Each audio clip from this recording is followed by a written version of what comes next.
So Anand must win this second blitz game to stay in the match. If he wins, they'll go to a shootout, just one more blitz game, but he must play for the win. Ivanchuk playing a very solid opening, the Karakan. There we go, just exchanging pawns. Remember, all that Anand needs in this, all that Ivanchuk needs is a draw, so he's playing a very solid opening. He's trying to blitz out his moves also. He doesn't want to get into a time deficit, so he's just whipping out the moves.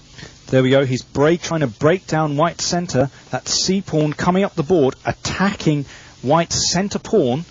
Now, Anand has played this many times, so they're both familiar with this opening. And in fact, they played this exact variation in Moscow, I seem to remember. And the game wound up a draw. Yes, very aggressive chances for black occurred in that game, but Anand must have studied the problems involved in that variation, and now he's come up with something that has slowed Ivanchuk down. Look at that, Ivanchuk hesitating for a moment over his move. So, once again, we're following the pattern of the first game. Ivanchuk running a little short on time, and Anand just whipping the moves out. So Ivanchuk castling. Now, where is Anand going to put his king? Is he going to put it on this side of the board? He's done it. That's the more aggressive continuation. So the kings, once again, on opposite sides of the board. We saw in that first blitz game how both sides developed attacks. I'm astonished by that position. Ivanchuk must go for an attack down here, and Anand, we're trying for an attack on the black king. Well, that's a dangerous move, clearly, Danny, and this may be trying to take advantage of the fact that Ivanchuk would be playing more passively for the draw, but I'm amazed by that decision, putting the king on that side of the board. Look at all the black pieces that are hanging out over there. It's true. The knight is on a beautiful square in the center of the board. The bishop's right there as well. And now Anand going for it, advancing the g-pawn. He's going to try and push it one square forward, cracking open this line towards black's king. The knight coming back, just hassling the bishop. Now, how's he going to play it? Looks scary. I'm not sure I trust Anand's attack, but he's going for it. He doesn't care. He's just going for the attack in this position. He knows he needs to win. He's desperate for the win, and he's going after the black king. Now, Ivanchuk exchanging off the bishop. That's very important indeed. That bishop in the center of the board, very strong. So Anand has a choice. How's he going to recapture? He's taking back with the knight. Now, pawn takes pawn. Ivanchuk can take a pawn off here.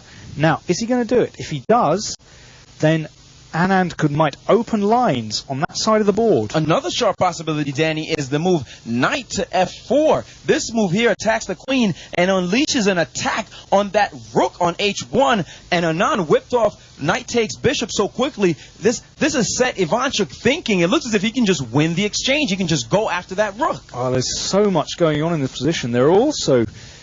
Well, Ivanchuk must be very careful of his king. I mean, okay, he can try and grab some material here by playing the knight to f4, but his king is about to be prized open. He's played the knight into c3, an extraordinary move. If it's taken, then bishop check, king to the side, and then queen takes, threatening mate. If Anand has ignored it, he's giving up a rook, just going for the attack. Amazing, and both rooks. Extraordinary sequence. Both rooks under fire now. The bishop on the rook on h1 and the knight on the other rook. Ivanchuk has ignored them both. He's going for his just continuing the attack. Amazing. Bishop takes the knight. Now, how's he going to play it? If he plays queen takes... Well, first he's looking to close down the other line. Look at that. He's played an amazing move, h5. That's a great move. To close down attacking chances on the other side. This is exactly what Anand was looking for. And Anand didn't really need this move to slow him down. And now he's taken the bishop. But it's not clear to me that this attack has stopped. It still looks as if Anand has some real chances. I mean, he could, for instance, push the pawn down the board, set up a mating threat. The pawn would have to be taken, surely, and then lines would be opened. That's one possibility. In the meantime, down here, there's a queen check, but the knight can retreat and block the check. So, for the moment, Anand has played more cautiously, if that's possible in this position. He's prevented the queen check. But he's allowed a pawn to be taken. Ooh, and now he's bringing his rook up. Oh, a magnificent sacrifice. He's looking to checkmate with the battery of the rook and the queen. Look at this checkmate. So he's looking to swing the rook across and then queen down, checkmate. Now let's have a look at Ivanchuk. He's slowed up now. Just over 2 minutes left. And Anand about 3 minutes left, and Ivanchuk looking worried.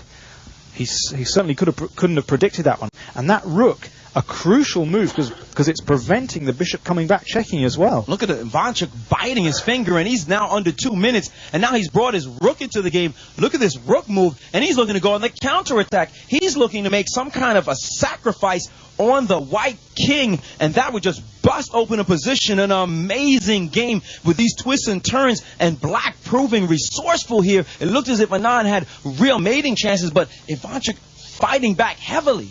I think that's a great move. If the rook swings across to h3 threatening mate, then rook takes pawn check, king takes rook, and then swing the next rook across, rook to c8 check, and that looks like a lethal counterattack, because then after that sacrifice, black's queen would enter the attack, and that would surely be decisive.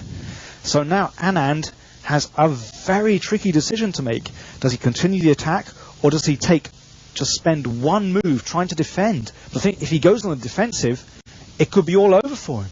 That last rook move was extremely powerful. He's under 2 minutes, has 1 minute 55 left for all his moves. Anand is just going to have to survive. He has very little time to think about all of this, and so does now his time has gone, and he has gone for it. He has allowed this astonishing rook sacrifice. Note, Anand is threatening devastation in one move. Queen down, checkmate, game over. So Ivanchuk's going to have to go for it. He's gone for it. He has.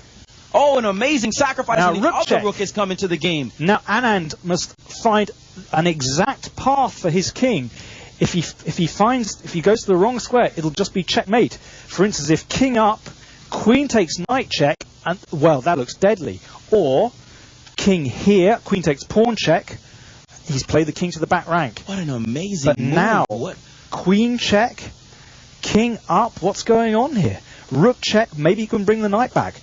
Wow. That would be amazing. That king with 2 bishops and a rook and a queen after it, and that king looks as if it's still dancing, and the king has moved up even more. But now the queen, oh, that looks very nasty indeed. The queen coming back, checking the king. If king takes, then the rook comes down, mate.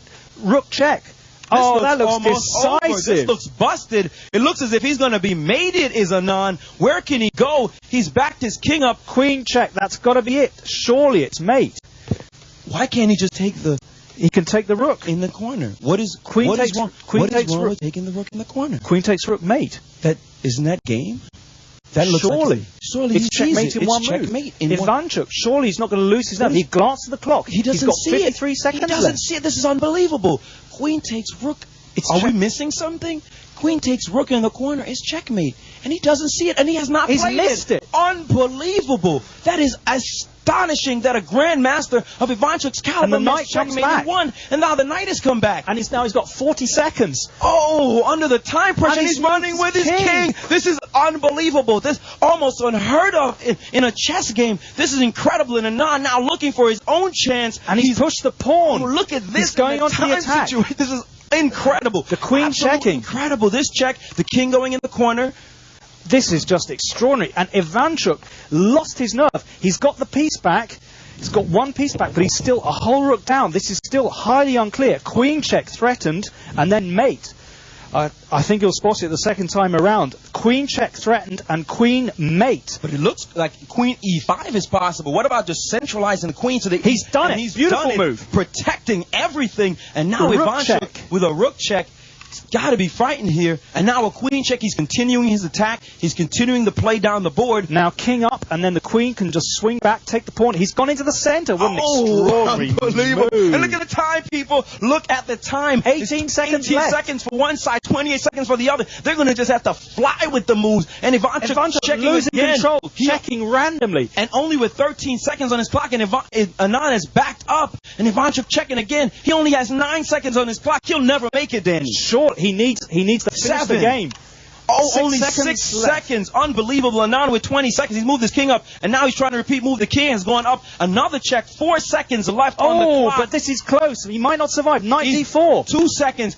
Oh, a check. That must be it. Oh, must he has be only over. 1 second, and his time is gone. over. Oh, an unbelievable star game. He missed checkmate in 1. How is that possible?